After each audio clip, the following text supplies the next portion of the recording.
360 degrees YouTube channel එකට ඔයාලව අද සාදරයෙන් පිළිගන්නවා. paper quilling third tutorial එකෙන් මේ ලස්සන මල් බාස්කට් එක හදන විදිහ දැන් අපි බලමු. මේකෙදි paper roses වලට අමතරව අලුත්ම මලක් සාදා ගන්නා ආකාරයත් කියලා දෙනවා. ඒ හැම දෙයකටම කලින් අපේ 360 degrees YouTube channel එක subscribe කරන්න අමතක කරන්න එපා. bell icon එකත් click කළොත් ඔයාලට අපේ අලුත්ම notifications ලබා ගන්නත් පුළුවන්. අපිට අවශ්‍ය වෙනවා මේ වගේ බාස්කට් එකක්. ඒක ඔයාලා කැමති විදිහකට තෝරගන්න පුළුවන්. බාස්කට් එකේ ප්‍රමාණයට ගැලපෙන රෙජි ෆෝම් බෝලයක්. ඒ වගේම paper roses සඳහා මේ වගේ රවුම් කපා ගන්න අවශ්‍ය වෙනවා. කතුරක්, ටූල් එක සහ අපිට ගම් අවශ්‍ය වෙනවා.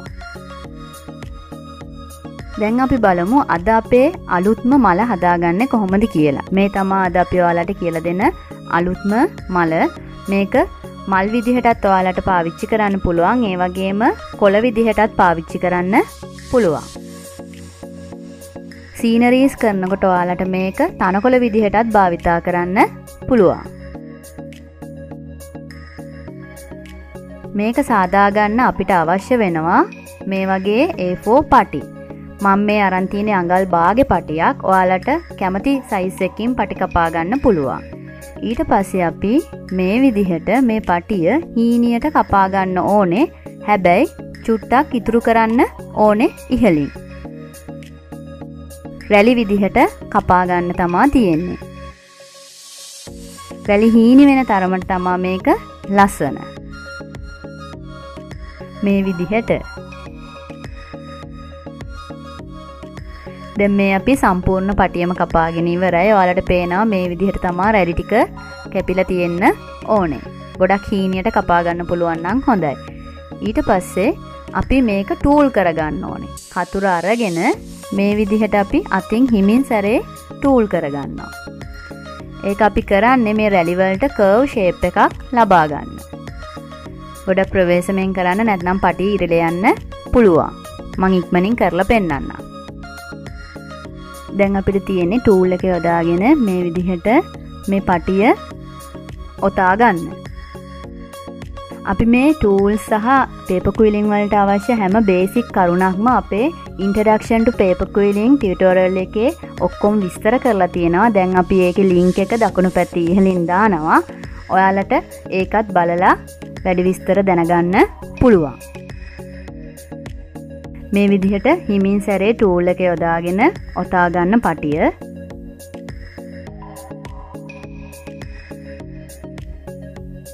අන්තිමටම ඔතා ගත්තට පස්සේ මේ විදිහට ටූල් එකෙන් පටිය ඉවත් කරගෙන අන්තිම හරියට ගම් චුට්ටක් ගාලා අලව ගන්න. මේ විදිහට.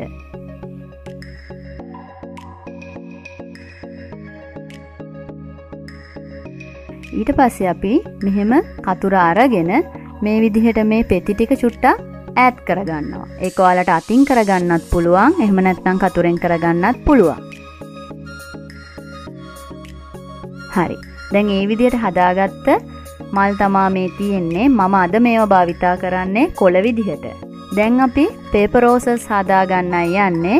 මේ paper roses හදන විදිය අපි අපේ paper roses deco වීඩියෝ එකේදී ඔයාලට කියලා දීලා තියෙනවා. ඒ නිසා ඔයාලගේ කාලය නාස්ති නොකර එක මලක් හදන විදිය මම ඉක්මනින්ම පෙන්නන්නම්. paper quilling වලට අදාළ හැම ටියුටෝරියල් එකක්ම අපි අපේ පල්ලෙහා description එකේ දානවා. ඒව මග ඇරිච්ච කෙනෙක් ඉන්නවා නම් ඔයාලට ඒව බලලා ඉගෙන ගන්න පුළුවන්. ඒ හැම දෙයක්ම ඔයාලට ගොඩක් වැදගත් වේවි. දැන් අපි paper roses හදලා ඉවරයි.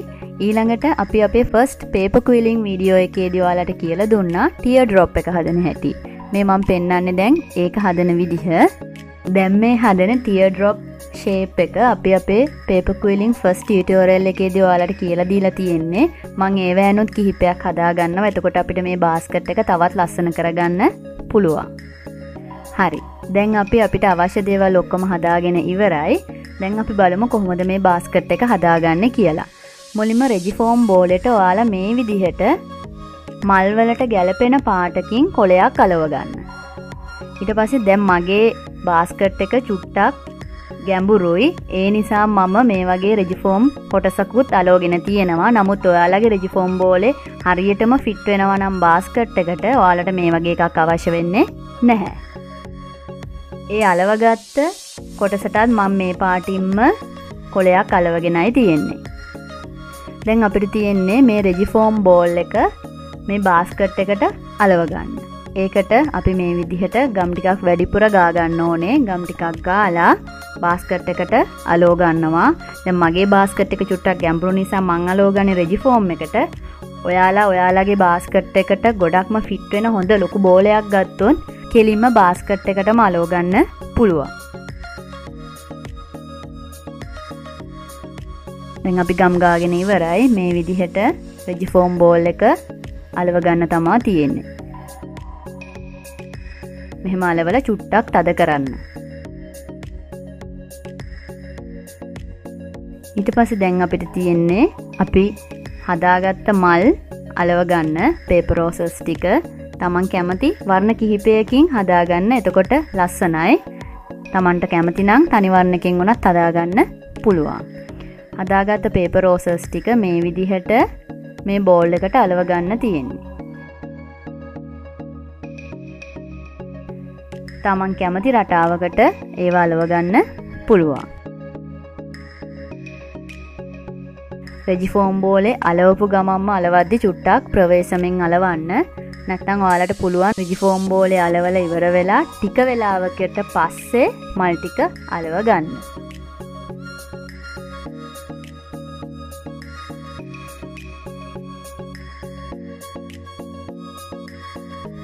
මම දැන් ඉක්මනට මේ පේපර් රෝසස් ටික අලවලා ඔයාලට පෙන්වන්නම්. ඒක ඔයාලගේ කැමැත්ත අනුව ලස්සනට අලව ගන්න.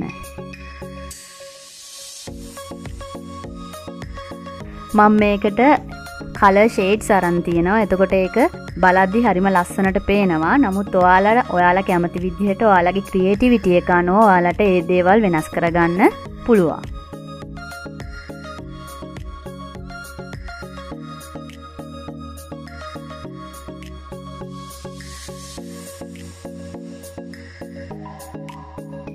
ගිය පාර පේපර් ඩෙකෝ එකේ වීඩියෝ එකේ වගේම තමා මේකට කොච්චර මල් ඇයිද කියලා මට හරියටම කියන්න බෑ. ඒ නිසා මල් ටිකක් වැඩිපුර හදාගන්න.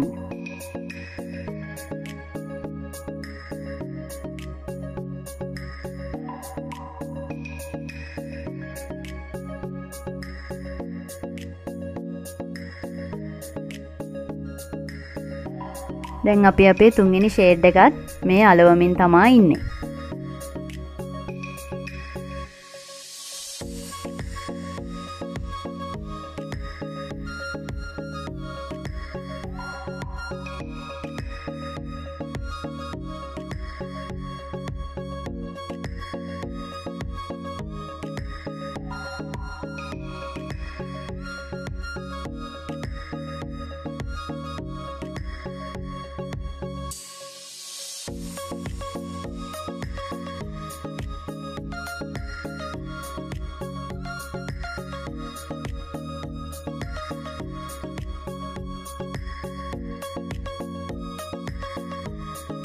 දැන් අපි අද කියලා දුන්න මල අන්තිමටම වටේට අලව ගන්නවා. මෙතනදී මම මේ මල යූස් කරලා තියෙන්නේ කොළ විදිහට. ඔයාලට ඕන නම් මේක වෙන කලර් එකකින්. මම දැන් කොළ පාට ෂේඩ්ස් අරන් තියෙන්නේ. ඔයාලට පුළුවන් වෙන කලර් වේරියේෂන්ස් අරගෙන මේක මලක් විදිහටම මෙතෙන්ට යූස් කරන්න. වට්ටිය හොඳට පිරෙන විදිහට මේ මල් ටික අලව ගන්න. එතකොට තමයි ඒක හොඳට පිරීලා තියෙන්නේ. මේ විදිහට තමා කොළ ටික ඇලෙවුවාම බාස්කට් එක ඔයාලට පේන්නේ. ඔයාලට පේනවා ඇති මම මෙතන කොළ පාට ෂේඩ්ස් කිහිපයක් අරන් තියෙනවා. එතකොට මේ බාස්කට් එකට වැඩි ලස්සනක් දකින්නට පුළුවන්. ඒ වගේම ඔයාලට පේනවා ඇති මම මේ ටියර් ඩ්‍රොප්ස් ටික මේ තැනින් තැනට අලවගෙන තියෙනවා. හිස්තැන් තියෙන තැන් තිබුණොත් ඔයාලට ඒවා ලස්සනට හංග ගන්න පුළුවන් මේ ටියර් ඩ්‍රොප්ස් යොදාගෙන.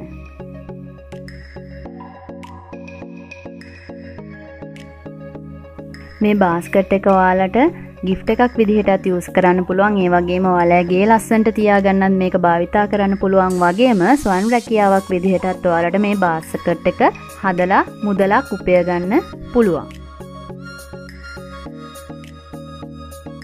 මේ බාස්කට් එක තවත් ලස්සන කරගන්න මට හිතුණා මේ වගේ සමනලයක් කපාගෙන මෙතෙන්ට අලෝගත්තොත් හොඳයි කියලා.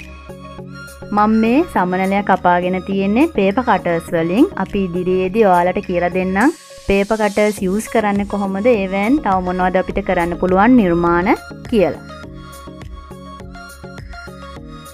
එහෙම නැත්නම් ඔයාලට මේ විදිහට බෝ එකක් හදලා ඒක වුණත් ඔයාලට මේක ලස්සන කරගන්න යොදා ගන්න පුළුවන්. ක්‍රම දෙකක් තියෙනවා. ඔයාලා කැමති දෙකෙන් එකක් use කරන්න පුළුවන්. මම මේ ඔයාලට කියලා දෙන්නේ මගේ ideas. ඔයාලට ඔයාලගේ ideas අනුව මේවා තවත් ලස්සන කරගන්න පුළුවන්. එහෙම හදලා ඒවැ photos අපිට එවන්න. මේ තමයි අපේ අද ටියුටෝරියල් එකේ අවසන් නිර්මාණය. ඔයාලට මේ සම්බන්ධව මොන හරි ප්‍රශ්නයක් තියෙනවා නම් අපිට පල්ලෙහෙන් කමෙන්ට් කරන්න. මේ වගේ තවත් ලස්සන වීඩියෝස් බලන්න අපිව දැන්මම subscribe කරන්න. යාළුවන්ටත් බලා ගන්න, share කරන්න. අපි 360 degrees